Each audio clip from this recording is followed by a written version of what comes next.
ਅਕਸਰ ਬੇਲੀ ਇੱਕ ਦੂਜੇ ਨੂੰ ਜਿਸ ਵੇਲੇ ਸੱਦਦੇ ਨੇ ਤਾਂ ਮਾਂ ਭੈਣ ਦੀ ਗਾਲ ਕੱਢ ਕੇ ਸੱਦਦੇ ਨੇ। ਓਏ ਆਓ ਭੈਣ ਦਿਆ, ਆਓ ਮਾਂ ਦਿਆ, ਅਗਲੇ ਲਫ਼ਜ਼ ਮੈਂ ਬੋਲ ਨਹੀਂ ਸਕਦਾ। ਉਹ ਲੋਕ ਆਪਣੇ ਆਪ ਨੂੰ ਕੀ ਸਮਝਦੇ ਨੇ ਜਿਹੜੇ ਇੱਕ ਦੂਜੇ ਨੂੰ ਮਾਂ ਭੈਣ ਦੀ ਗਾਲ ਕੱਢ ਕੇ ਆਵਾਜ਼ ਦਿੰਦੇ ਨੇ? ਕੀ ਖਿਆਲ ਆ ਉਹ ਬੇਲੀ ਨੇ ਇੱਕ ਦੂਏ ਦੇ? ਬੇਲੀ ਨਹੀਂ ਨੇ। ਉਹ ਛਲੁੰਡ ਕਹਿ ਲਓ, ਤੁਸੀਂ ਲਫੰਟਰ ਕਹਿ ਲਓ, ਬਦਤਮੀਜ਼ ਕਹਿ ਲਓ, ਇਹ ਉਹ ਲੋਕ ਹੁੰਦੇ ਨੇ। ਇਹਨਾਂ 'ਚ ਯਾਰੀ ਦੋਸਤੀ ਵਾਲੀ ਗੱਲ ਕੋਈ ਨਹੀਂ ਹੁੰਦੀ। 4 ਦਿਨ ਦੀ ਹੁੰਦੀ ਹੈ, ਮੁੜ ਕੇ ਹੋ ਗਈ। ਯਾਰ ਦੋਸਤ ਬੜੀ ਦੂਰ ਦੀ ਗੱਲ ਆ।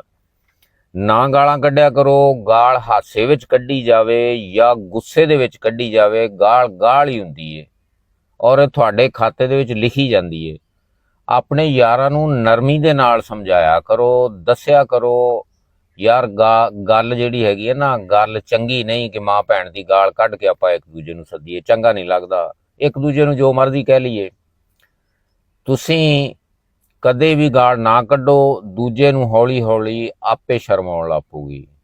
ਤੁਸੀਂ ਕਿਸੇ ਨੂੰ ਗਾਲ ਕੱਢ ਕੇ ਨਾ ਬੁਲਾਓ, ਦੂਜੇ ਵੀ ਆਸਤਾ ਆਸਤਾ ਸ਼ਰਮ ਕਰ ਲੈਣਗੇ, ਯਾਰ ਇਹ ਬੰਦਾ ਤਾਂ ਗਾਲ ਨਹੀਂ ਕੱਢਦਾ ਤੇ ਆਪਾਂ ਇਹਨੂੰ ਕੱਢਦੇ ਹਾਂ, ਮਾੜੀ ਗੱਲ ਆ। दूसरी चीज़ है, हंसी मजाक करो लेकिन साफ सुथरा। माँ भैन की इज्जत अल्लाह ताला की जात ने बहुत बनाई है, उन्होंने इज्जत दो। नीयत साफ रखो, गलबात चंगी करो, मुहब्बत वाली गल करो, मुहब्बत पैदा करने वाली गल करो। नतीजा ये निकलता है सारी गल का कि माँ भैन की इज्जत लई ते यार हुंदे ने। ते जे असी एक दूजे की इज्जत इसे तरह ही करनी है गालां कढ़ के, तो फिर तो जड़ा है यारी तो ना हुई छोलियां दा वढ ही होया ना। इस वास्ते मेरा भरा यार बेली बनो, बवो उठो, जो मर्जी करदे जे करदे फिरो, लेकिन यह कि एक दूजे नूं मां भैन दी गाल ना कड्डो।